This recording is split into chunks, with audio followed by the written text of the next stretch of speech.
Si vous êtes ici, c'est que vous vouliez entendre parler des modèles explicatifs des difficultés de couple, détresse conjugale, sexuelle et violence conjugale. Je me présente, je suis Audrey Brassard, professeure à l'Université de Sherbrooke et je suis honorée de chapeauter ce symposium sur les modèles explicatifs des difficultés de couple. Comme vous l'avez vu dans le programme, on sait que la structure et la stabilité des relations de couple ont beaucoup changé depuis les années 60. Mais la majorité des adultes vont toujours considérer la relation de couple comme étant une relation prioritaire dans leur vie.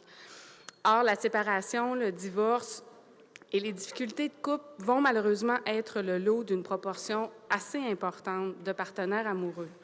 Donc, depuis plusieurs décennies, entre autres depuis les années 70 et entre autres par les travaux d'éminents chercheurs, membres du CRIPCAS ici, je pense à des Yvan Lucier, John Wright, Stéphane Sabourin, qui ont ouvert beaucoup la porte ici à toute une génération de chercheurs du CRIPCAS, bien, on a tenté de comprendre ce qui favorisait l'apparition des difficultés comme la violence conjugale, qui nous intéresse particulièrement aujourd'hui, mais aussi la détresse conjugale et sexuelle, qui peut aussi amener son lot de détresse et être un prédicteur, précurseur de la violence conjugale. Alors, pour vous parler de ça aujourd'hui, je vous présente ce magnifique symposium qui va regrouper 4 présentations offrant des modèles multifactoriels permettant de mieux comprendre ces difficultés à partir de plusieurs facteurs concomitants. Donc, les 2 premières présentations vont nous permettre d'en apprendre davantage sur les modèles explicatifs de la violence conjugale.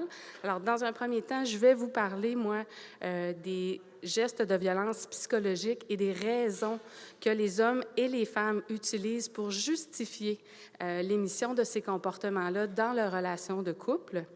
Ensuite, ma collègue Marie-Ève Daspe va vous présenter une excellente étude sur la réactivité physiologique et les comportements de communication dans un contexte de violence conjugale avec des données dyadiques observationnelles, donc vraiment très riches. Et les 2 dernières présentations vont vous présenter plutôt des modèles explicatifs de la détresse conjugale ou sexuelle. Donc d'abord, professeure Catherine Bégin va vous parler de la satisfaction conjugale et sexuelle des couples à partir d'un modèle intégratif dyadique, donc qui inclut les 2 partenaires. Et on va terminer par l'excellente présentation de Marie-Pierre Vaillancourt-Morel qui nous parle d'une étude dyadique aussi de l'utilisation de la cyberpornographie au sein des couples hétérosexuels. Alors, je vous souhaite à tous un excellent symposium. Et sans plus tarder, je reste avec vous pour vous faire la première présentation. Donc, ça me fait plaisir de vous présenter cette présentation-là qui est issue de la collaboration avec mes collègues chercheurs que vous voyez ici à l'écran, donc Marie-France Lafontaine, Claudia Savard, Yvan Lucier, Catherine Péloquin, mais aussi de la formidable collaboration avec toute l'équipe de thérapeutes du Seuil de l'Estrie, organisme partenaire du CRIPCAS avec qui je collabore depuis plus de 10 ans. Alors, en introduction, je tiens à vous mentionner jusqu'à quel point dans les études, qu'elles soient populationnelles ou cliniques, la violence psychologique en contexte conjugal est une réalité fréquente, prévalente et à laquelle on doit réellement s'intéresser. Donc, on sait que c'est tout comportement verbal, non verbal qui a pour but de blesser l'autre, comme par exemple insulter, rabaisser, menacer. On sait aussi que chez plus de la moitié des couples, ils vont avoir rapporté, avoir reçu au moins un geste de violence psychologique au cours de la dernière année, et ce, aussi dans les études populationnelles. Et très souvent, cette forme de violence-là va être banalisée. Mais il faut savoir qu'elle précède et est souvent concomitante à la violence physique au sein des couples. Donc, c'est très important de s'y intéresser également. Donc, en plus d'étudier ce qui prédit ou ce qui est associé à la violence psychologique, les chercheurs suggèrent de mieux investiguer le contexte qui favorise son émergence, dont les antécédents, les déclencheurs, les fonctions ou encore les dynamiques spécifiques aux épisodes de violence. Alors, notre merveilleuse équipe de chercheurs, formée de Marie-France Lafontaine, Catherine Péloquin et moi-même, on a proposé de s'intéresser aux raisons évoquées par les auteurs de violences psychologiques afin de justifier leurs gestes. Et on a identifié 7 différentes raisons pour lesquelles la personne pouvait reconnaître avoir posé ce type de geste au sein de son couple. Les intentions malveillantes, blesser l'autre, un désaccord conjugal, on se chicanait, la peur de l'abandon, je voulais pas perdre mon partenaire, un modèle familial, ben j'ai vu ça dans ma famille, Une réaction envers le comportement du partenaire, bien, j'ai fait ça parce qu'il m'a dit ou il a fait telle chose avant. Une présentation dépressive, donc j'étais déprimée, désespérée, ou encore les traits de personnalité. Moi, je suis une personne assez colérique et j'ai un fort tempérament. Donc, à ce jour, très peu d'études se sont intéressées à ces raisons-là qui justifient l'émission de comportements de violence psychologique, mais on en sait très peu aussi sur ce qui prédispose un partenaire à émettre ces gestes de violence-là en raison de ces justifications spécifiques. Et ça nous apparaissait particulièrement pertinent pour le travail clinique lorsqu'on aide les auteurs de violences à apprendre à s'exprimer autrement. Donc, en comprenant pourquoi ils posent ces gestes-là, peut-être on pourra leur proposer des interventions plus spécialisées. Alors, dans cette présentation, je vais m'intéresser à 3 facteurs individuels qui pourraient expliquer les différentes justifications retenues par les auteurs de violences psychologiques, soit l'attachement, les traumas vécus en enfance et également les traits de personnalité psychopathiques. Alors, la théorie de l'attachement, peut-être en avez-vous entendu parler ce matin. On sait que dès l'enfance, donc, les interactions répétées avec la figure d'attachement, qui est plus ou moins sensible aux besoins, ont façonné les représentations de soi comme aimables ou non, et les représentations des autres comme dignes de confiance ou non, mais aussi la perception des menaces à soi, des stresseurs, des menaces à la relation et des stratégies déployées pour y faire face. Donc, les comportements qui sont liés à l'attachement, comme par exemple la recherche de proximité, servent une fonction de survie pour l'enfant et ils vont s'activer jusqu'à l'âge adulte lorsqu'une menace, qu'elle soit réelle ou non, est perçue, ce qui influence la façon dont l'individu va réagir, s'adapter aux situations. Bien sûr, l'attachement est étroitement lié aux cognitions, aux motivations, aux émotions et aux comportements relationnels des adultes.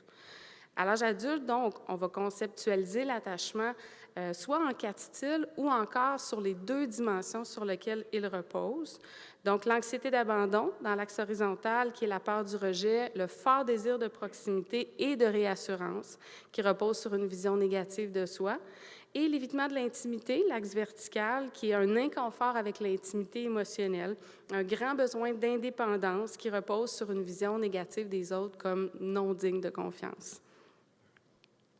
Bien sûr, les insécurités d'attachement ont été reliées à plusieurs variables pertinentes dans l'étude de la violence, dont la faible régulation émotionnelle, les patrons de communication dysfonctionnels, une perception plus élevée des conflits au sein du couple et l'ensemble des formes de violence conjugale.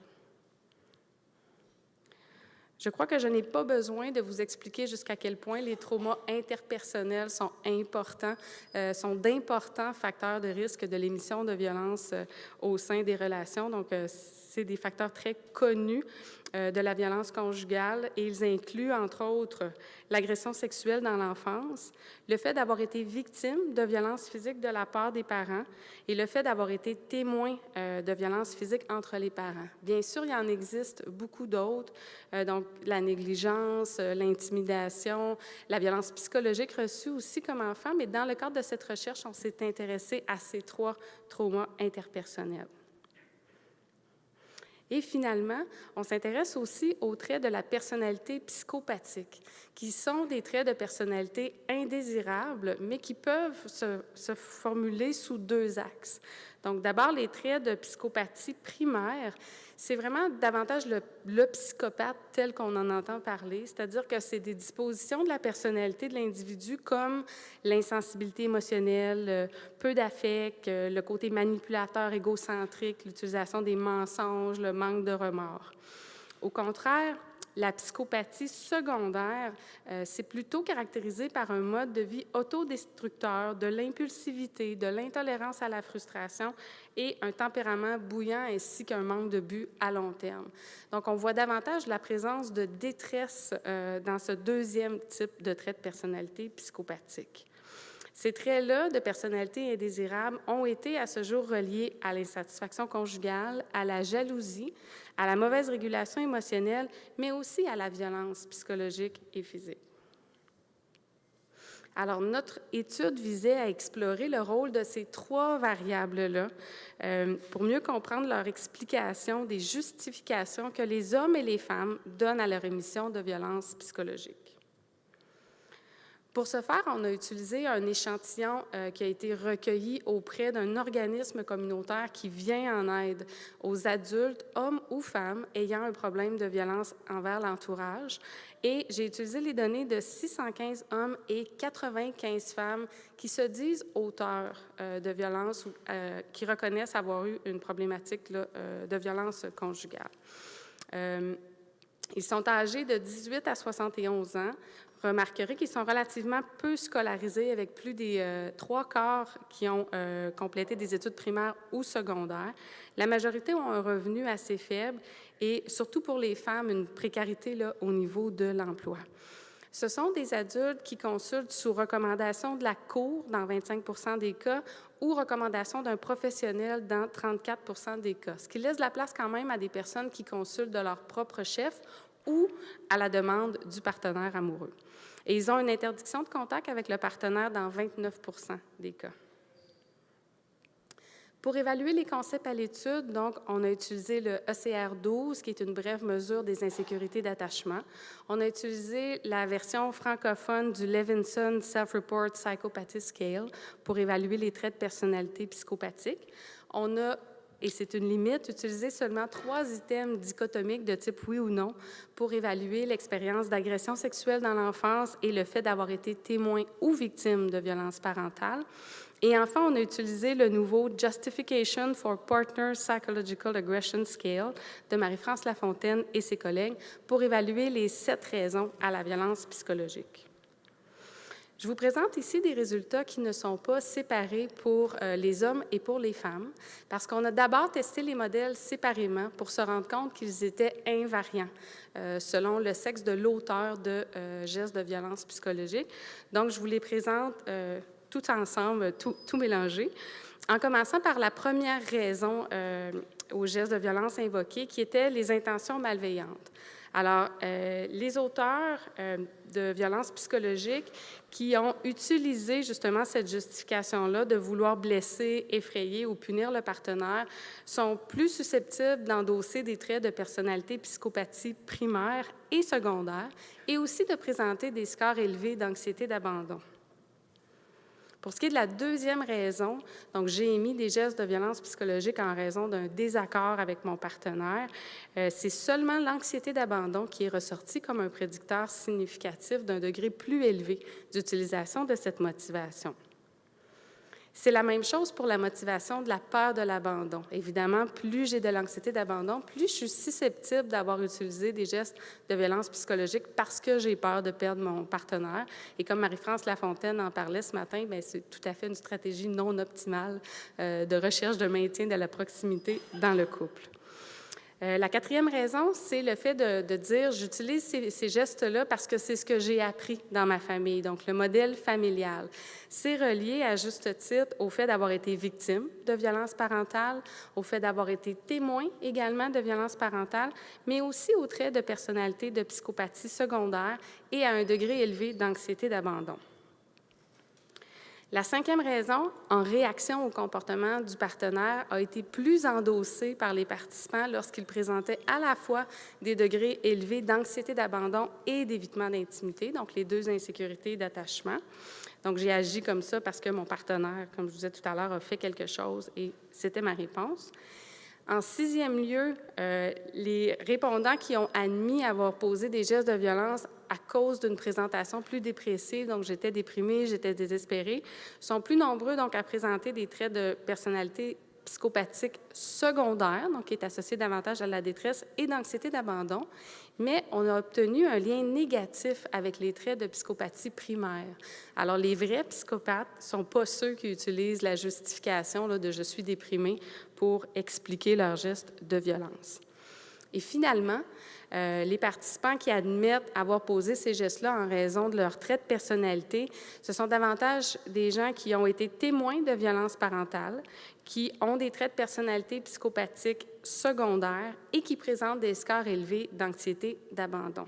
Donc, je vous ai un petit peu bombardé de résultats. On va les reprendre ensemble en les synthétisant. Alors, on remarque que les caractéristiques personnelles des hommes et des femmes auteurs de violences conjugales apparaissent clairement des variables pertinentes pour comprendre les raisons émises afin de justifier leurs gestes de violence psychologique. Quand ils présentaient de l'anxiété d'abandon, ces gens-là étaient plus susceptibles de justifier leurs gestes à la fois pour des motifs relationnels, c'est-à-dire j'avais peur de perdre le partenaire, on était en désaccord, j'ai réagi, ou je voulais blesser mon partenaire, mais aussi pour des raisons plus personnelles. Par exemple, j'étais déprimée, je suis comme ça, c'est ma personnalité, ou j'ai vécu des choses similaires dans ma famille d'origine. Donc, l'anxiété ressort vraiment comme un prédicteur très important. Et pour ce qui est de l'évitement de l'intimité, c'est seulement la réaction au comportement du partenaire qui a été la seule justification retenue par ces individus-là. Donc, ces résultats sont cohérents avec toutes les études ou les écrits, je dirais, empiriques et théoriques sur l'attachement, où l'anxiété est liée à cette hyperactivation du système d'attachement. Je vois plus facilement des menaces à la relation, je suis plus hautement activée, mes réactions sont amplifiées, je veux tellement garder la proximité que je vais prendre tous les moyens.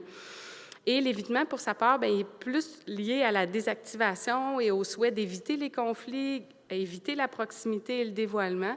Mais quand on force un évitant à se commettre, à communiquer, ça se peut qu'il réagisse justement au partenaire en utilisant des propos blessants. Au niveau de la psychopathie, donc les traits de type primaire se sont avérés principalement liés aux intentions malveillantes, ce qui est cohérent avec la théorie et leur côté, manque d'empathie, insensibilité, manipulation, désir de contrôle. Mais on a aussi vu que c'était lié à moins de symptômes dépressifs, ce qui est cohérent avec la plus faible détresse qui est ressentie typiquement par ceux qui endossent des traits de personnalité psychopathique primaire. Au niveau de la forme secondaire de psychopathie, là, on voit que c'est à la fois lié aux intentions malveillantes, mais aussi à la détresse, donc symptômes dépressifs, à la personnalité ou encore au modèle familial. Donc, c'est comme s'ils ont aussi le désir de blesser leur partenaire, mais ça s'explique aussi par le fait qu'ils sont en détresse, qu'ils sont plus impulsifs et qu'ils ont vécu dans un environnement violent. Enfin, la justification des gestes par le modèle parental est à juste titre plus fréquemment rapportée par les hommes et les femmes qui ont été témoins ou victimes de violences physiques de la part des parents, ce qui est cohérent avec le modèle de transmission intergénérationnelle de la violence. Au plan clinique, les professionnels qui accompagnent les hommes ou les femmes qui sont auteurs de violences psychologiques peuvent, sur la base de nos résultats, tenter d'explorer les justifications qui sont endossées par les clients quant aux gestes de violence émis en contexte conjugal, afin de les intégrer à leur compréhension clinique et parfois aussi à leur plan d'intervention. Je recommanderais également d'évaluer les insécurités d'attachement, les traits de personnalité psychopathique quand c'est possible, c'est un 26 items, et les traumas interpersonnels parce qu'ils reflètent souvent le fonctionnement individuel qui est sous-jacent à ces expressions de violence-là. J'inviterais aussi les intervenants à ajuster les attentes de succès en distinguant les traits primaires ou secondaires de psychopathie chez la clientèle. Et c'est clair que le pronostic est beaucoup plus sombre lorsqu'on a un client devant nous qui présente la psychopathie primaire, mais aussi à offrir des alternatives aux comportements violents qui sont plus spécifiques aux enjeux sous-jacents à l'émission de ces gestes-là. Par exemple, si on a devant nous un homme anxieux qui a peur de perdre sa partenaire, peut-être on pourrait davantage tenter de lui apprendre à exprimer autrement cette peur, en nommant l'importance de l'autre, en nommant sa vulnérabilité, sa peur de la perdre. Tandis qu'un homme qui est plutôt impulsif parce qu'il présente de la psychopathie secondaire ou qui a été témoin de violence, peut-être bénéficierait davantage d'apprendre à utiliser le time-out pour se calmer ou d'apprendre à prendre une pause, de prendre des ententes avec sa partenaire.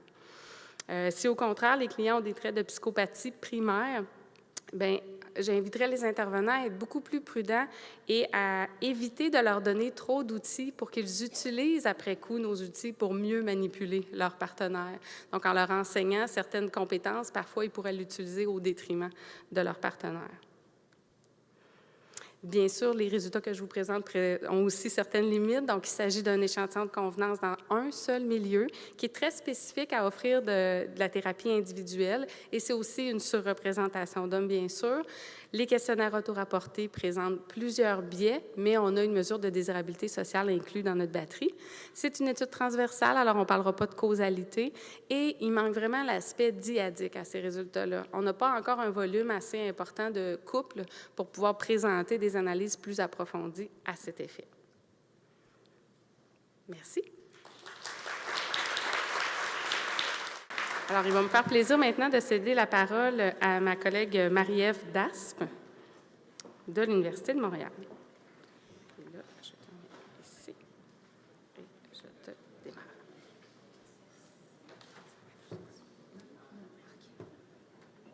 On voit bien, parfait. Merci Audrey. Ma présentation aujourd'hui va porter sur une étude observationnelle dans laquelle on s'est intéressé à la réactivité physiologique et au comportement de communication dans un contexte de violence conjugale, plus spécifiquement dans un contexte de violence physique et chez des jeunes adultes. Pourquoi s'intéresser à la violence physique chez les jeunes adultes? Bien, parce qu'il y a des taux de prévalence qui sont importants. On parle quand même de 17 à 48 % des femmes et 10 à 39 % des hommes qui rapportent perpétrer la violence physique à l'endroit d'un partenaire amoureux. C'est des taux qui sont encore plus élevés que ce qu'on trouve chez les adultes. Et on sait que ça a des conséquences importantes au plan de la santé physique et psychologique des victimes. On sait aussi que la violence dans les premières relations amoureuses, c'est un prédicteur important de la violence dans les relations ultérieures. Donc, d'où l'importance de vraiment bien comprendre ce phénomène-là et intervenir tôt avant que la violence se chronicise dans le parcours amoureux.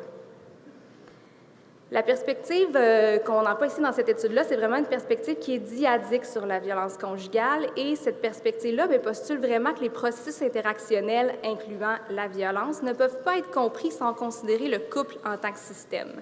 Un bon appui à cette perspective-là, c'est les hauts taux de prévalence de la violence bidirectionnelle. On en a parlé beaucoup dans le symposium ce matin sur la violence conjugale, mais c'est la majorité de la violence qui va être retrouvée chez les couples de la communauté va être la violence bidirectionnelle mutuelle, donc perpétrée par les deux conjoints.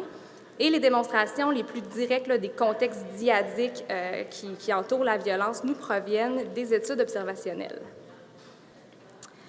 Ce que les études observationnelles tentent de faire généralement, c'est de mesurer objectivement les interactions entre les conjoints. Et ce qu'elles ont retrouvé, ces études-là, c'est que chez les couples violents, dans le cadre d'interactions conflictuelles entre les conjoints, les partenaires vont montrer plus de comportements négatifs, donc plus de colère, d'hostilité, de comportements de domination, de mépris, et moins de comportements positifs. Donc, par exemple, moins d'utilisation de l'humour dans la résolution de conflits, moins d'affection, moins d'affects positifs, etc. Ce qu'on remarque aussi, c'est que les couples violents vont montrer une plus grande réciprocité négative, c'est-à-dire qu'en réponse à des comportements négatifs d'un partenaire, l'autre conjoint est plus susceptible d'aussi répondre de façon négative et les couples violents ont plus de difficultés à se sortir de ces spirales-là de réciprocité négative. La plupart de ces études-là se sont intéressées spécifiquement à des adultes en relation bien établie et il y a, à ma connaissance, qu'une seule étude, qui est une étude de notre collègue du CRIPCAS, Alison Paradis, je ne sais pas si elle est dans la salle, mais qui s'est spécifiquement intéressée à des adolescents en relation de fréquentation. Et ce que cette étude-là a montré, c'est que les comportements négatifs des garçons et des filles et les comportements positifs des filles sont associés à la violence du partenaire. Donc, pas nécessairement à leur propre violence, mais vraiment en réaction à la violence du partenaire. Quel est le rôle de la réactivité physiologique dans tout ça maintenant? Il y a certains auteurs qui se sont intéressés à ça. On pense par exemple aux travaux classiques de Gottman sur les typologies d'hommes violents. Donc, un type 1 qui présenterait une sous-réactivité aux discussions conflictuelles, mais davantage d'hostilité envers la partenaire. Et le type 2 qui présenterait vraiment une réactivité qui est plus élevée, mais moins d'hostilité, donc des hommes qui seraient davantage violents ou négatifs en réaction à une difficulté de gérer les émotions. Je passe rapidement sur cette typologie-là parce que c'est peut-être une typologie qui est plus pertinente pour des hommes qui montrent de la violence sévère. Il y a eu des tentatives de réplication aussi de cette typologie-là et c'est mitigé. Donc, on retrouve effectivement ces deux types de profils de réactivité physiologique, mais ce ne serait pas nécessairement associé à des différences au niveau du comportement. Et aussi, c'est qu'on en sait peu sur le rôle de la réactivité physiologique chez des couples de la communauté qui sont plus susceptibles de montrer une violence qui est moins sévère et qui est, dans beaucoup de cas, bidirectionnelle. Autre limite des études précédentes aussi, c'est qu'elles s'intéressent toutes au comportement des couples violents, mais dans le cadre de discussions conflictuelles ou chargées négativement. Mais on ne sait pas vraiment si l'historique de violence dans le couple a des ramifications sur d'autres types de contextes interactionnels. que ces discussions-là qui tournent autour de conflits. Il y a aussi une prise en compte unique de la violence de l'homme. Donc, dans ces études-là, même si dans une certaine proportion, les femmes rapportaient aussi perpétrer de la violence, on s'intéresse seulement à l'impact de la violence de l'homme. Encore une fois, une exception à ça, qui est l'étude d'Alison Paradis, qui s'est vraiment intéressée spécifiquement à la violence des garçons et des filles pour prédire les comportements des deux partenaires. Et c'est aussi une des seules études, ou la seule étude qui s'est intéressée à des plus jeunes populations. Donc, il y a vraiment un manque flagrant de ce côté-là. Donc, dans ce contexte-là, l'objectif de notre étude était d'examiner les associations entre la violence perpétrée et les comportements de communication lors d'une interaction conjugale à valence positive. Donc, je vais revenir un peu plus tard sur la nature de cette interaction-là, mais on voulait vraiment s'éloigner du paradigme classique de la discussion conflictuelle pour aller vers une discussion à valence plus positive. Donc, on s'est intéressé au lien entre la violence perpétrée par l'individu sur ses propres comportements, mais aussi la violence perpétrée par l'individu sur le comportement de son partenaire. Donc, par exemple, la violence qui est perpétrée par la femme pour prédire les comportements de l'homme pendant la rencontre et la violence de l'homme pour prédire les comportements de la femme. On voulait aussi examiner le rôle de la réactivité physiologique dans ces interactions-là ou dans ces liens-là, avec l'idée qu'une réactivité physiologique plus élevée peut être un facteur de risque dans l'ici et maintenant de l'interaction qui pourrait venir renforcer les impacts de la violence sur les comportements des conjoints. Et ici, toutes les options sont possibles. Donc, la réactivité des conjoints peut modérer les effets acteurs, donc les liens entre le comportement de l'individu et ses propres la violence de l'individu et ses propres comportements, mais aussi les effets partenaires. Donc, ça montre bien là, toute la complexité avec laquelle les conjoints peuvent s'inter-influencer. Mais ici, je vais vraiment me concentrer sur ces effets d'interaction-là qui étaient significatifs. Donc, au niveau de la méthode, notre échantillon était composé de 113 couples hétérosexuels avec un âge qui tourne autour de 22 ans pour les femmes et de 23 ans pour les hommes. Pour la durée de la relation, c'était assez variable, mais en moyenne, une trentaine de mois, donc autour de 2 ans et demi, et 43,4 % des couples étaient en cohabitation au moment de l'étude. Pour ce qui est de la procédure, je vous présente un résumé, parce que c'était quand même une longue rencontre en laboratoire, là, donc les couples sont venus pour 4-5 heures et se sont engagés dans différentes tâches, mais je vous présente vraiment ce qui était spécifique à l'étude ici. Donc, à leur arrivée, on demande aux conjoints de porter un équipement qui permet de mesurer l'activité électrodermale, qui est notre mesure de la réactivité physiologique ici. Et l'activité électrodermale, c'est une mesure du système nerveux central, donc de l'activation du système nerveux central, le fight or flight system, comme on l'appelle quelquefois, et c'est une bonne mesure de la réactivité au stress interpersonnel. Suivant une période de relaxation de 20 minutes qui nous permet d'avoir une mesure de niveau de base de la réactivité physiologique, on a demandé aux conjoints de s'engager dans une discussion, qui est notre interaction à valence positive, pendant laquelle on leur demande de planifier une rencontre en amoureux ou une sortie de couple. Donc, de réfléchir ensemble à une activité qui serait intéressante pour les deux, puis de se partager leurs idées de ce à quoi cette activité-là ressemblerait. Donc, vous pouvez voir comme ça peut être une discussion qui est quand même intéressante puis enthousiasmante pour les conjoints. Et ce qu'on a fait, c'est qu'on a soustrait la réactivité au baseline de la réactivité pendant cette discussion-là, ce qui nous donne vraiment une mesure qui est spécifique là, de réactivité à cette tâche-là.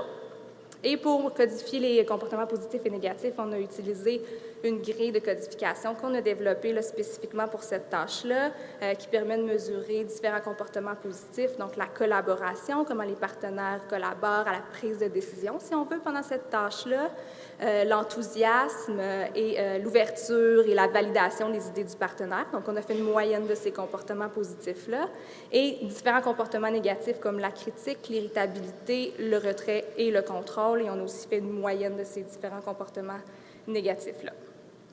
Finalement, les conjoints ont rempli une batterie de questionnaires. Bon, on demande aux deux conjoints séparément de remplir cette batterie de questionnaires-là qui contient le Conflict Tactics Scale, qui est un questionnaire classique là, pour mesurer la violence. Et on s'est spécifiquement intéressé à la violence physique perpétrée dans la dernière année. Et ce qu'on a est vraiment spécifique aussi à l'intérieur de cette relation-là. Ce qu'on a observé, c'est que 30 % des couples rapportent de la violence, et c'est 26 % des femmes et 14 % des hommes plus spécifiquement qui rapportent perpétrer de la violence envers leur partenaire.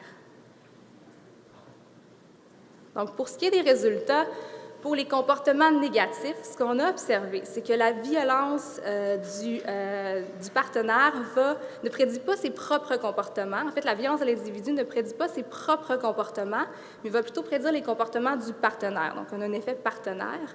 Même chose pour les hommes et pour les femmes. Donc, vous remarquez peut-être que les coefficients sont les mêmes, 0,02 pour les hommes et les femmes, 0,49. C'est la même chose parce qu'un modèle qui contraint les liens chez les hommes et les femmes à être égaux s'ajustait bien. Donc, ce que ça veut dire, c'est qu'il n'y a pas de différence de genre dans nos associations, et c'est vrai pour tous les modèles que je vais vous présenter. Pour ce qui est des comportements positifs, on avait un patron qui était inverse. Donc, la violence de l'individu va prédire négativement ses propres comportements positifs pendant l'interaction, mais on n'a pas d'effet partenaire. Donc, la violence de l'individu ne va pas prédire les comportements positifs de son partenaire. Si on ajoute le rôle de la réactivité physiologique dans tout ça pour compliquer un peu plus les choses, ce qu'on a retrouvé, c'est un patron spécifique de modération. Donc, et c'est vrai autant pour les comportements positifs que pour les comportements négatifs. Donc, ce que ça veut dire, c'est que la violence de la femme interagit avec la réactivité de la femme pour prédire les comportements de l'homme. Et même chose pour l'homme, la violence de l'homme va interagir avec la réactivité de l'homme pour prédire les comportements de la femme. Qu'est-ce que ça veut dire si on décompose cette interaction-là? Ça veut dire que la violence du partenaire va prédire les comportements négatifs de son conjoint seulement lorsque ce partenaire violent-là est aussi réactif et activé pendant la discussion. Donc, vous voyez la droite bleue, si le partenaire violent n'est pas activé physiologiquement pendant la rencontre, il n'y aura pas d'impact. En d'autres termes, ce que ça veut dire, c'est que les conjoints qui étaient les plus négatifs pendant cette rencontre-là sont ceux dont le partenaire est violent et dont le partenaire était activé physiologiquement pendant la tâche. L'interprétation est la même pour ce qui est des comportements positifs, mais là, les droites sont comme dans l'autre sens parce qu'on prédit moins de comportements positifs. Mais ce que ça veut dire, c'est que la violence du partenaire va prédire négativement les comportements positifs de son conjoint seulement lorsque ce partenaire violent-là est activé physiologiquement durant la tâche.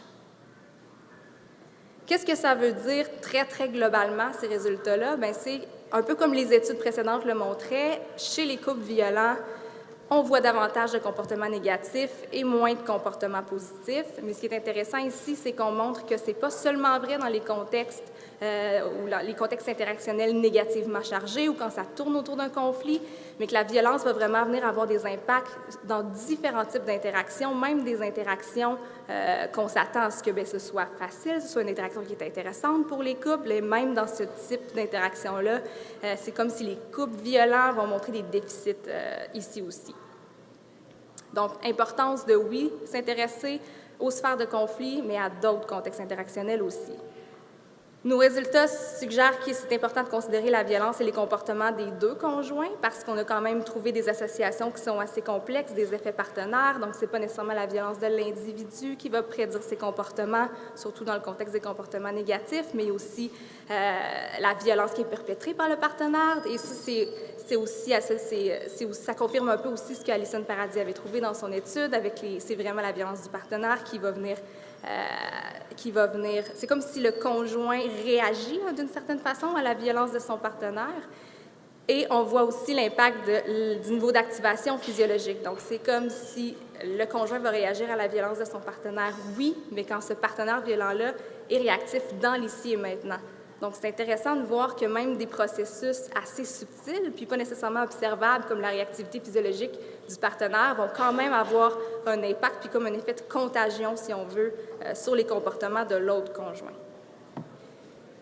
Je vais passer rapidement sur les limites parce que je pense que j'ai plus beaucoup de temps, mais on a utilisé un devis transversal, c'est sûr, donc on peut pas statuer sur les liens de causalité ou sur la direction de nos effets. On aurait pu aussi voir l'effet des interactions sur la violence.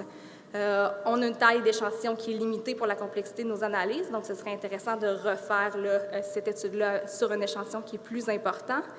Et aussi, on a utilisé une moyenne des comportements positifs et négatifs et une moyenne de la réactivité à travers la discussion, mais ce serait intéressant de découper la discussion soit en tour de parole ou soit en intervalle de temps, puis vraiment de venir voir les comportements d'un conjoint, sa réactivité physiologique à un tour de parole, comment est-ce que ça prédit les comportements ou la réactivité de l'autre conjoint à l'autre tour de parole, et ça nous permettrait vraiment d'examiner le processus et comment les interactions se déploient au fil du temps. Je termine rapidement avec des implications pratiques. Pour ce qui est de la prévention, bien, je l'ai dit en début de présentation, c'est important de cibler la violence chez les jeunes. C'est vrai, non seulement parce que c'est prévalent, mais aussi parce que, comme nous donne le monde, c'est associé à des patrons d'interactions dysfonctionnelles qui semblent s'installer tôt. Ça suggère aussi que ça souligne l'importance de l'éducation aux habiletés de communication.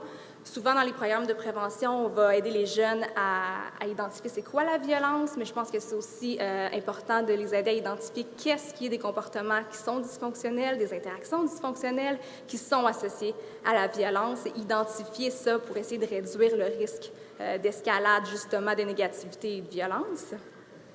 Au niveau de l'intervention avec les couples violents, bien sûr, désamorcer les escalades de comportements négatifs. On le voit souvent, les conjoints ne sont pas du tout conscients de leur style interactionnel, ne sont pas du tout conscients à quel point ils sont négatifs l'un envers l'autre. Donc, dans ce contexte-là, l'intervenant peut être un bon observateur externe qui les aide à identifier et à désamorcer ces interactions négatives-là. Cibler l'activation physiologique aussi, parce que nos données montrent que c'est dans ce contexte-là que c'est plus risqué. Donc, quand il y a un ou les deux conjoints qui se sentent très activés, de prendre une pause. On utilise parfois le temps d'arrêt avec les conjoints violents. Donc, s'ils se sentent trop activés, de prendre une pause, d'aller se calmer et de revenir à l'interaction lorsqu'ils sont plus disposés. Et finalement, favoriser les échanges positifs, parce que, on le sait, les couples violents vont montrer beaucoup de comportements négatifs et peu de comportements positifs. Donc, oui, travailler à réduire les échanges négatifs, mais aussi remplacer ça par des comportements qui sont positifs, qui sont plus adaptés, et favoriser la satisfaction et les interactions qui sont plus égalitaires. Voilà, merci. Merci beaucoup, Marie-Ève. J'invite maintenant ma collègue Catherine Bégin à venir faire sa présentation.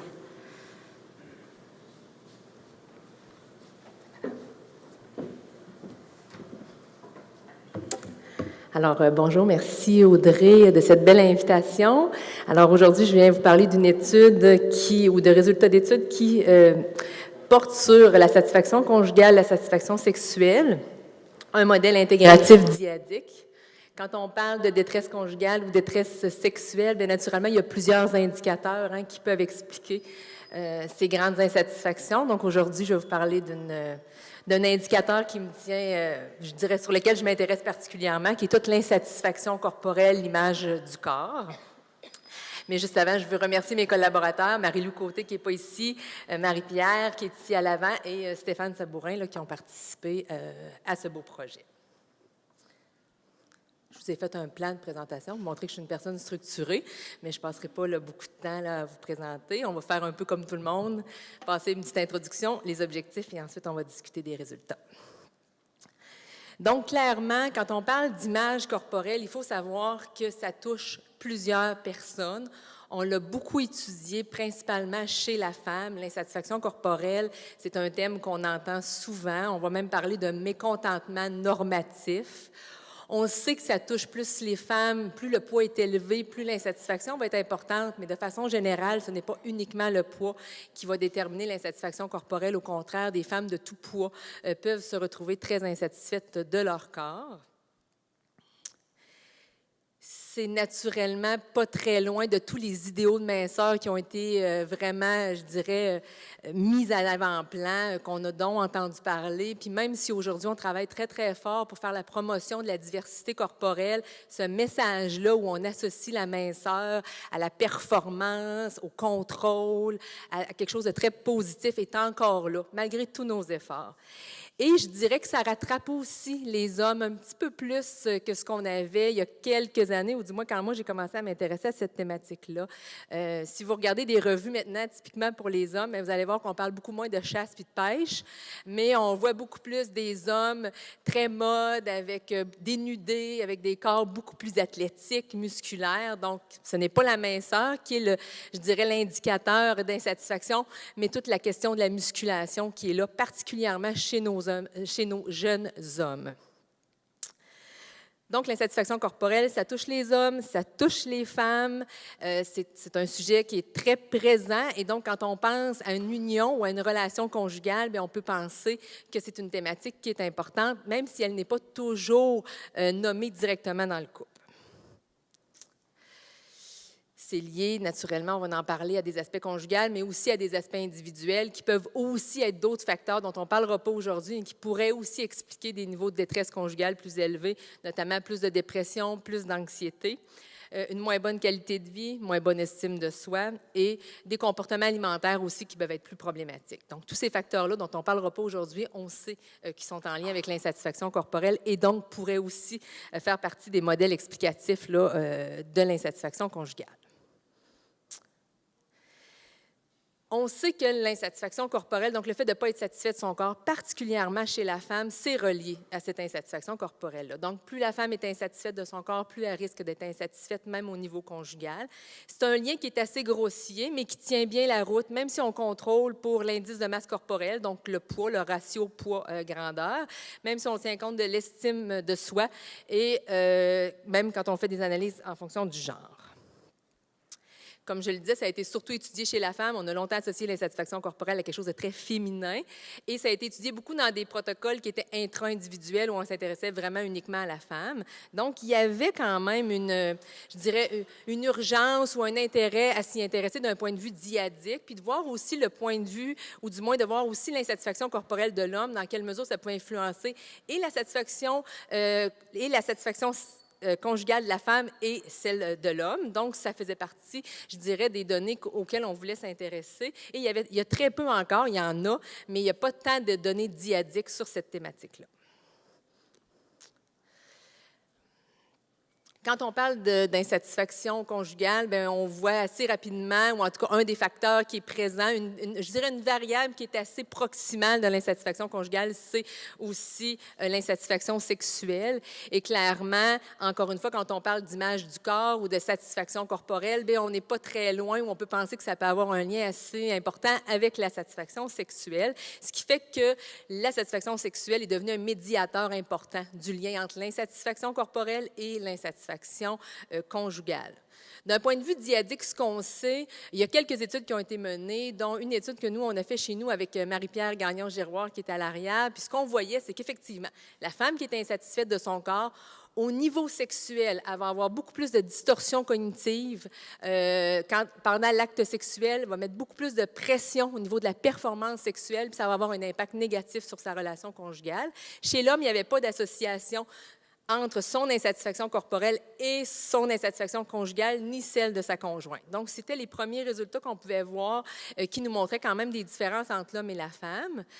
Une variable qui n'a pas été beaucoup étudiée et qui va être étudiée aujourd'hui, auquel on s'intéresse, je dirais, dans le domaine de l'image corporelle, c'est toute la notion aussi de ma satisfaction par rapport au corps de mon conjoint, parce qu'il y a ma satisfaction par rapport à mon propre corps, mais il y a celle de mon conjoint, ce qu'on va appeler plus l'attirance, donc une variable d'attirance. Et il y a des raisons de croire, avec des dernières études, qu'à ce niveau-là, l'homme et la femme pourraient être aussi différents. Donc, l'homme pourrait être vraiment plus porté, l'attirance envers sa conjointe pourrait être un déterminant plus important de sa satisfaction si ça va bien ou de son insatisfaction si ça va moins bien. Et donc, c'est un peu dans ce contexte-là qu'on s'est intéressé à cette variable-là. Je vais plus vite que mon propre PowerPoint. Donc, l'objectif, dans le fond, c'est d'examiner un modèle intégratif dans lequel la satisfaction sexuelle jouait un rôle médiateur entre la satisfaction à l'égard de son propre corps et la satisfaction à l'égard du corps de son partenaire et la satisfaction conjugale chez des hommes et des femmes en utilisant une perspective dyadique.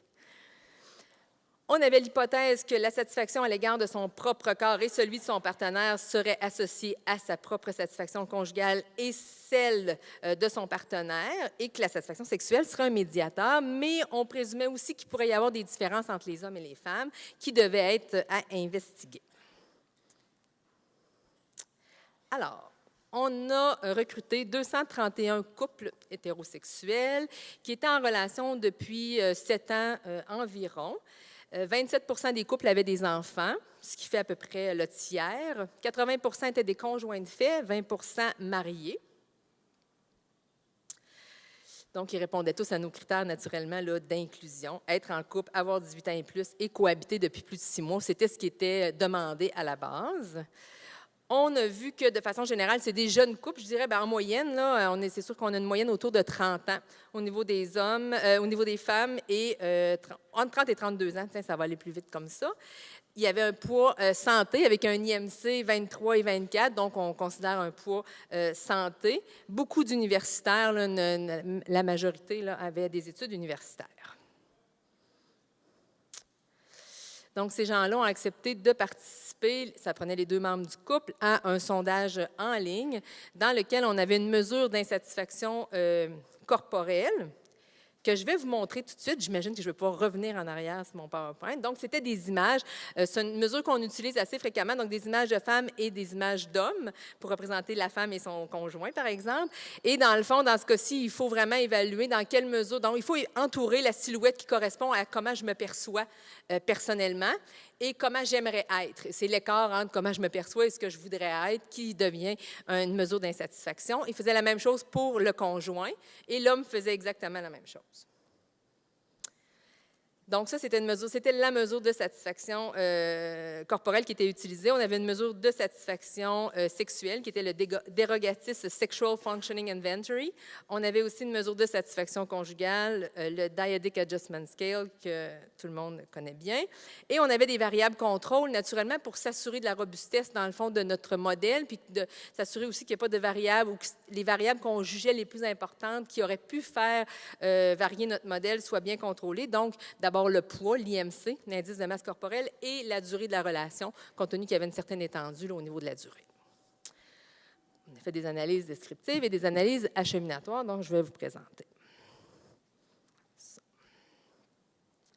Alors, clairement, quand on regardait la matrice de corrélation, ce qu'on voyait, en fait, c'est qu'il y avait des liens entre les variables de la femme et les variables de l'homme, ce qui nous amenait à penser qu'un modèle dyadique pouvait devenir intéressant en ce sens-là.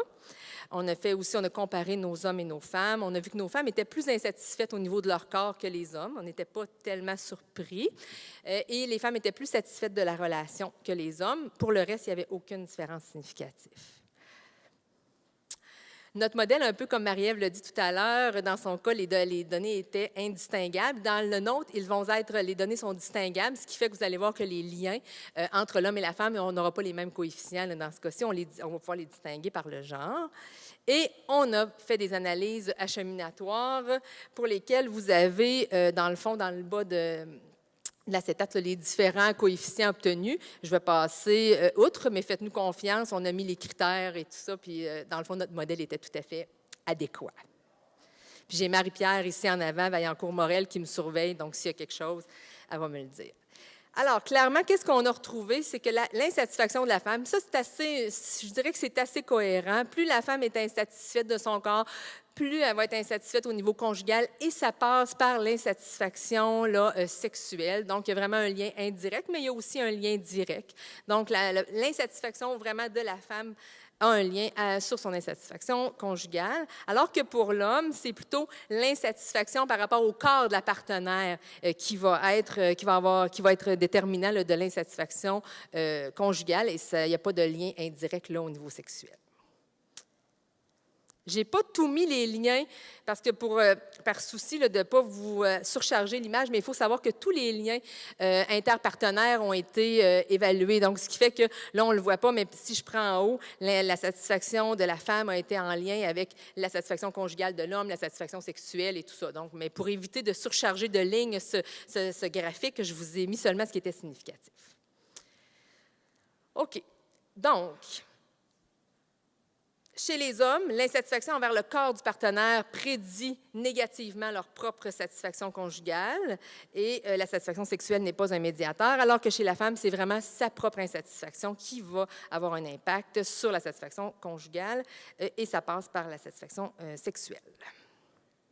Rapidement, donc, on voit que les voix sont distinctes selon les hommes et les femmes, clairement. Chez la femme, l'insatisfaction est vraiment en lien avec quelque chose de très introjecté au niveau de l'image du corps. Il y a une internalisation des messages de minceur qui se perpétuent et qui se maintiennent probablement et qui viennent à avoir un impact, je dirais, là, au niveau conjugal. On peut penser, en lien avec l'étude que j'ai nommée tout à l'heure avec Gagnon-Giroir, qu'il y a plus d'anxiété en lien avec la performance au lit ou sexuelle et plus d'insatisfaction là, au niveau de la sexualité. On avait parlé tantôt de distorsions cognitives qui pourraient être présentes. L'insatisfaction sexuelle, il y a vraiment beaucoup de soleil, je vois à peu près pas mon PowerPoint, explique aussi l'insatisfaction conjugale.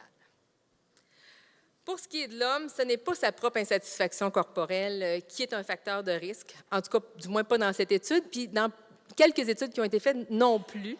C'est vraiment plus l'insatisfaction que l'homme a envers le corps de sa conjointe qui serait le lien plus clair. Il y a vraiment, quand on regarde même les théories biologiques, hein, on pense que pour l'homme, le fait d'avoir une partenaire qui est très attirante, ça demeure quelque chose de très important. Ça ramène à une image de masculinité, de force et de puissance, alors que la femme, c'est peut-être un petit peu moins cette partie-là. On revient dans c'est sûr qu'on revient dans des théories qui datent de longtemps, mais en même temps, quand on voit ce genre de données-là, on ne peut pas faire autrement que de pouvoir réfléchir à cette idée-là, alors que pour la femme, l'apparence de son conjoint, en tout cas, semble être moins déterminante. Il n'y a pas d'effet partenaire, même si on les a testés. Hein, vous avez vu, c'est vraiment la femme avec la femme, l'homme avec l'homme. On a été un peu surpris, mais c'est sûr qu'avoir eu une taille d'échantillon encore plus grande nous aurait peut-être permis de trouver d'autres effets. L'autre chose aussi qu'on a pensé, puis qui va devenir, je pense, quelque chose d'intéressant, c'est la non-satisfaction du partenaire. Le fait que l'homme ne soit pas satisfait du corps de la femme, on ne sait pas dans quelle mesure ça a été communiqué, parce qu'on peut penser que si l'homme communique son insatisfaction par rapport au corps de sa femme, ça pourrait avoir un impact sur la satisfaction et sexuelle et conjugale de la femme. Dans ce cas-ci, ça n'a pas été communiqué. Donc, ça fait partie des facteurs qui pourraient expliquer qu'il n'y a pas de lien partenaire.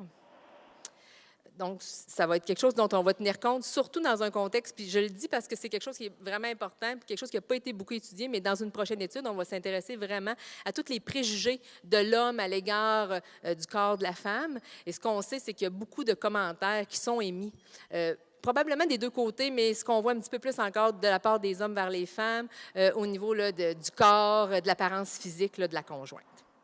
Bon, au niveau des forces, l'examen dyadique, hein, même si on n'a pas vu d'effet partenaire, des résultats qui sont plus robustes, qu'on a tenu compte du poids, donc ce n'est pas cette variable-là qui peut expliquer nos résultats ni la durée de la relation. Par contre, c'est sûr que le devis est transversal. Les silhouettes, ça peut être un peu difficile comme mesure de satisfaction corporelle, surtout au niveau des hommes, ça ne représente pas bien, je trouve, les enjeux plus de musculature. Donc ça, il faut garder ça en tête là, quand on travaille avec les silhouettes. Et la représentativité de l'échantillon, on est vraiment dans un échantillon caucasien, très, très scolarisé. Donc, on voit qu'il y a une distinction entre l'effet de l'insatisfaction de son propre corps et l'insatisfaction avec le corps du partenaire sur le fonctionnement conjugal pour les hommes et les femmes. En conclusion, il y a quand même une pertinence clinique. Hein. Je pense que quand on voit des couples, moi je le vois parce que je pense que quand on voit des couples qui sont insatisfaits, mais je pense que c'est important d'aller évaluer chez la femme son propre niveau de satisfaction par rapport à son corps. Puis par rapport à l'homme, je pense qu'il y a tout un travail aussi qui va pouvoir être fait, notamment sur l'évaluation de l'importance qui attache à l'apparence de sa conjointe dans son évaluation. Fait que ça, c'est quelque chose qui va pouvoir être apporté. Et c'est d'autant plus important que ce n'est pas nommé toujours clairement, là, cliniquement, cette insatisfaction-là. C'est plus vécu de façon intime, soit à l'intérieur du couple ou même à l'intérieur même de la personne. Donc, je pense que ça peut être un ajout là, que de s'informer ou de s'intéresser à cette perspective-là. Pour les directions futures, naturellement, des devis longitudinales, c'est toujours mieux, on le sait. Et inclure vraiment l'idée des commentaires. Dans quelle mesure cette insatisfaction-là qui, là, est présente, nommée, mais dans quelle mesure ça a un impact dans la relation, clairement, par des commentaires ou des petites phrases là, ici et là. Je pense que ça deviendrait ça devient quelque chose de très, je pense, intéressant là, d'un point de vue clinique. Ah, moi, je n'ai pas mis de merci, mais j'ai mis mes références. Alors, merci beaucoup.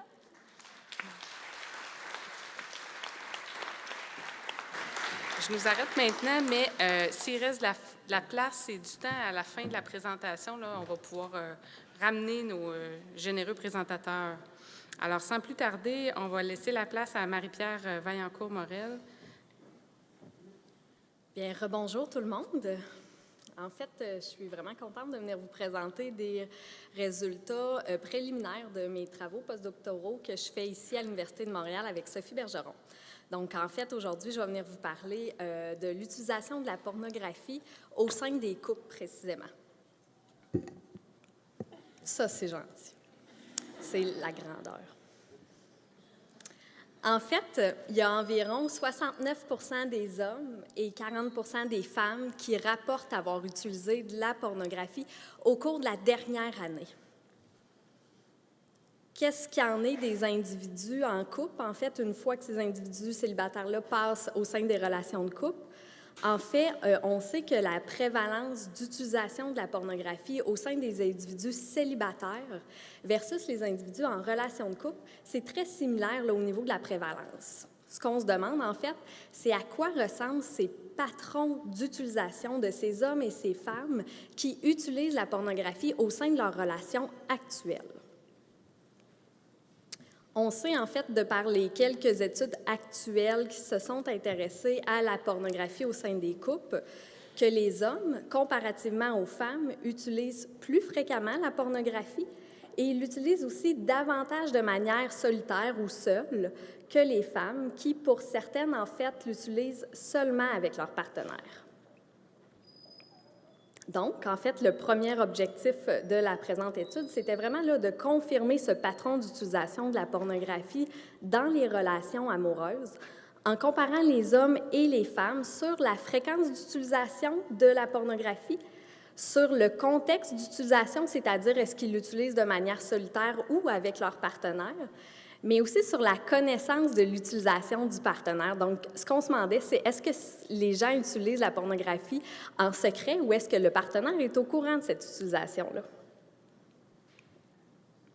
Puis, en fait, même si on sait que les individus, même une fois en couple, continuent à utiliser de la pornographie, on en sait peu sur pourquoi ils utilisent la pornographie quand ils ont un partenaire stable avec qui ils pourraient, en fait, avoir des activités sexuelles ou est-ce que le plaisir est vraiment là, mutuel et partagé.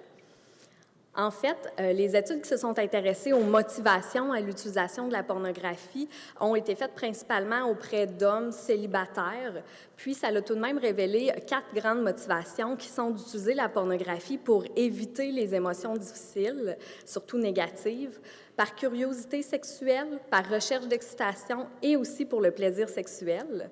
Donc, nous, ce qu'on a voulu utiliser, c'est regarder si ces 4 motivations-là sont présentes aussi au sein des couples, mais on a aussi voulu adapter ce questionnaire-là un peu en ajoutant des motivations plus relationnelles, comme on s'intéressait aux couples. Donc, on a ajouté 2 motivations à l'utilisation de la pornographie, c'est-à-dire pour promouvoir la sexualité avec mon partenaire. Donc, par exemple, pour être excité avant ou pendant les relations sexuelles avec mon partenaire, mais aussi pour compenser la sexualité avec mon partenaire. Donc, par exemple, parce que mon partenaire ne veut pas autant de sexualité que moi.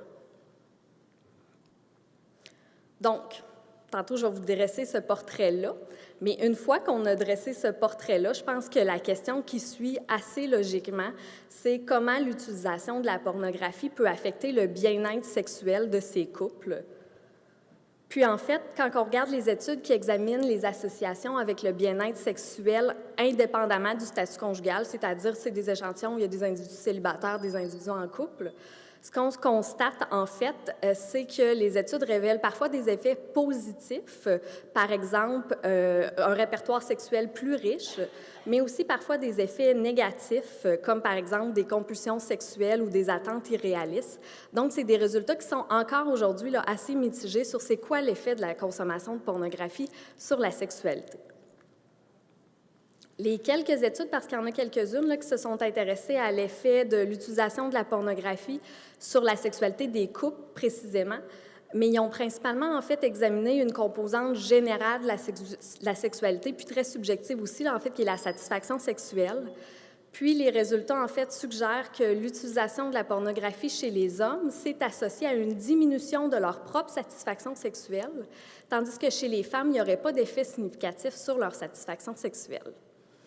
En plus, ces quelques études, en fait, n'ont pas examiné jusqu'à maintenant. Il y en a une ou deux là, qui ont examiné les effets partenaires. Puis encore là, pour l'instant, les résultats sont assez mitigés. Il n'y a pas de grosse taille d'échantillon encore dans ce domaine. Donc, vous allez voir, le deuxième objectif va vraiment être d'utiliser un devis dyadique, donc qui intègre les deux membres du couple, pour examiner en fait les associations entre la fréquence d'utilisation de la pornographie chez les hommes et les femmes et le bien-être sexuel, vraiment évalué à l'aide de plusieurs indicateurs, c'est-à-dire la satisfaction sexuelle, la fréquence des relations sexuelles avec le partenaire, mais aussi la fonction sexuelle et la détresse sexuelle. Donc, pour répondre à ces objectifs, en fait, on a utilisé un échantillon de convenance, donc de 259 couples hétérosexuels. L'âge moyen des hommes et des femmes, c'était d'environ 30 ans. Les couples étaient ensemble depuis environ 6 ans, en fait, pour participer à l'étude. Ils devaient être ensemble depuis au moins 6 mois. Et la plupart cohabitaient avec leurs partenaires. Pour cette étude, les couples ont complété des questionnaires auto-administrés en ligne. Ça concernait les questionnaires, bien sûr, l'utilisation de la pornographie, mais aussi l'inventaire de consommation de pornographie, qui est le questionnaire utilisé pour évaluer les motivations à l'utilisation de la pornographie, puis aussi 4 questionnaires validés pour évaluer le bien-être sexuel. Donc, vous voyez les noms à l'écran. Les résultats. Premièrement, au sein de cet échantillon de couple, 90 % des hommes et 56 % des femmes ont rapporté avoir utilisé de la pornographie au cours des 3 derniers mois. C'est quand même un laps de temps assez court. Et au cours de ces 3 derniers mois, ils étaient en couple avec leur partenaire actuel, ça c'est assuré. Donc, cette prévalence aussi est significativement plus élevée chez les hommes, comme on retrouve dans les autres études auparavant. Si on regarde la fréquence d'utilisation de la pornographie, en fait, ce qu'on constate, c'est que chez ces hommes et ces femmes qui ont utilisé de la pornographie dans les 3 derniers mois, l'utilisation des hommes est significativement plus fréquente. En fait, comme vous le voyez, la plupart des hommes ont rapporté regarder de la pornographie au moins 1 fois par semaine ou plus. Et en fait, 40 % ont rapporté en utiliser plusieurs fois par semaine, tandis que chez les femmes, la plupart ont rapporté regarder de la pornographie 2 ou 3 fois par mois ou moins. Et en fait, comme vous le voyez, il y en a 40 % qui ont rapporté en regarder moins d'1 fois par mois. Donc déjà là, au niveau des genres, on voit une différence importante. Une des questions qu'on s'est demandé, c'est est-ce que la fréquence des femmes est plus faible parce qu'ils utilisent seulement avec leur partenaire conjugal, donc ce qu'on appelle une utilisation dyadique, des fois? La réponse, c'est non, en fait, parce qu'il y a 80 % des femmes et 90 % des hommes qui rapportent n'avoir jamais ou rarement utilisé de la pornographie avec leur partenaire actuel. Mais il y a tout de même, effectivement, plus de femmes, soit environ 11 % qui utilisent toujours ou presque toujours la pornographie avec leur partenaire actuel, comparativement à moins de 1 % des hommes, donc c'est assez rare chez les hommes. Puis, comme je l'ai dit tantôt, on a demandé aux partenaires, en fait, d'estimer la fréquence d'utilisation de la pornographie de leur partenaire pour savoir s'ils étaient au courant de l'utilisation. Donc, nous, on l'a comparé avec la fréquence rapportée par leur partenaire. Ce qu'on a constaté, c'est que l'utilisation des hommes semble en grande partie méconnue, en fait, par leurs partenaires, avec 65 % des femmes qui ont sous-estimé l'utilisation de leur partenaire, comparativement à seulement 20 % des hommes. En fait, les hommes étaient assez bons pour estimer la fréquence de leur partenaire. Il y en a même 40 % qui l'ont surestimé, donc ils pensaient que leur partenaire en utilisait davantage qu'elles le font réellement. Lorsqu'on compare les motivations à l'utilisation de la pornographie, parmi ceux ayant utilisé la pornographie au cours des 3 derniers mois, juste pour préciser, les hommes sont en bleu et les femmes sont en gris.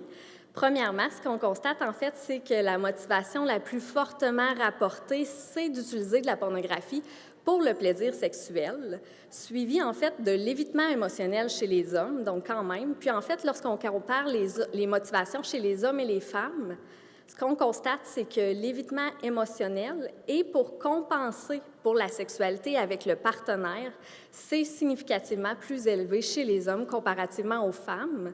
Et d'utiliser la pornographie pour promouvoir la sexualité avec le partenaire, ça, c'est davantage présent chez les femmes comparativement aux hommes. Maintenant, si on regarde en fait l'effet de la fréquence d'utilisation de la pornographie sur le bien-être sexuel, premièrement, la fréquence, donc juste vous rappeler, la fréquence des relations sexuelles, on a demandé aux 2 partenaires d'évaluer la fréquence de leurs relations sexuelles dans le dernier mois avec leur partenaire actuel. Donc, des fois, ça ne concorde pas. En fait, la plupart du temps, ça ne concorde pas, puis c'est ce qu'on voit aussi régulièrement là, dans les études. Et ce qu'on voit ici, c'est que les résultats montrent que la fréquence d'utilisation de la pornographie chez les femmes s'est associée à une fréquence plus élevée d'activité sexuelle avec leur partenaire, autant la fréquence rapportée par la femme que celle rapportée par l'homme, tandis que la fréquence d'utilisation de la pornographie chez les hommes s'est associée à une fréquence plus faible d'activité sexuelle avec le partenaire, mais seulement celle rapportée par l'homme.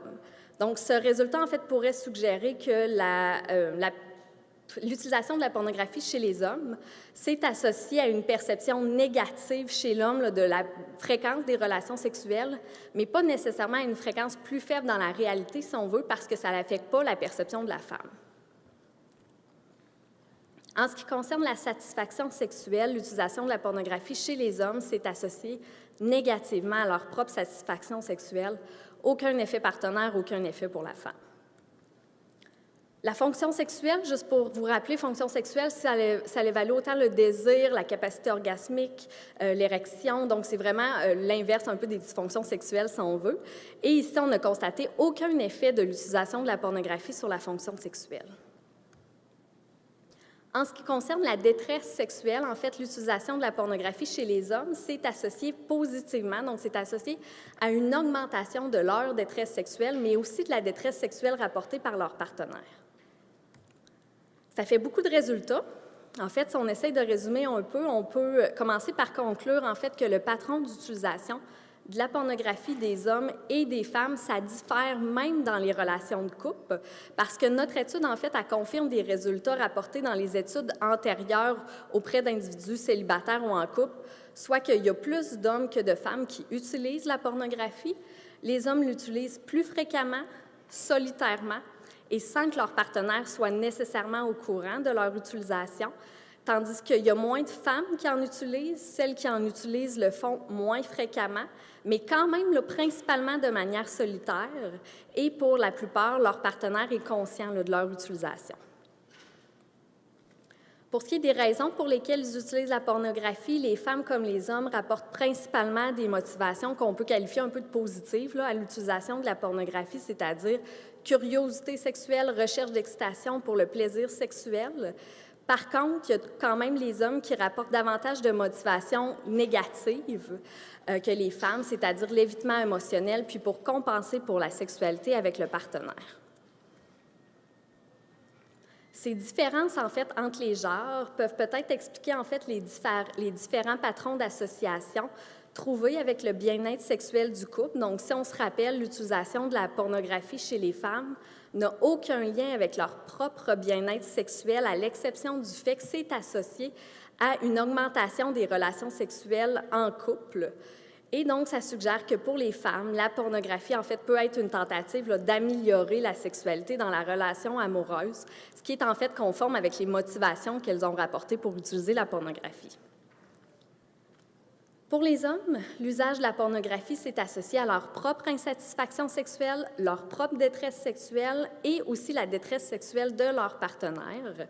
Les effets, en fait, négatifs chez les hommes peuvent s'expliquer par les patrons d'utilisation qu'on a rapportés précédemment, soit que les hommes ont rapporté des motivations à utiliser la pornographie qui ne sont pas toujours, en fait, axées sur la composante sexuelle de la pornographie, mais davantage sur des facteurs qu'on peut qualifier d'émotionnels ou relationnels.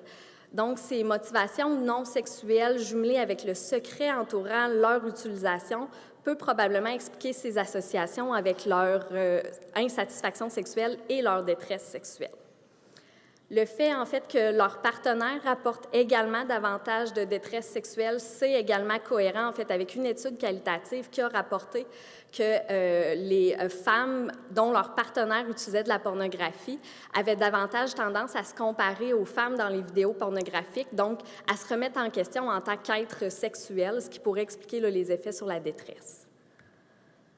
Les limites, rapidement, en fait, premièrement, c'est une étude transversale, donc on ne sait pas si c'est la consommation de pornographie qui fait qu'ils sont moins satisfaits ou quand tu es moins satisfait, tu utilises davantage de pornographie.